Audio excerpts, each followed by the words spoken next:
সারাটা কতটা পথ হেঁটেছি গন্তব্যহীন,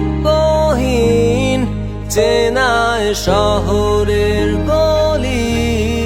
তোদের মাঝে যখন থাকি আমি, পৃথিবী তখন আপন লাগে। তোরা ভুলে যাস না কখনো আমাদের বন্ধুত্ব রঙিন কোনো ঘুড়ির মতো।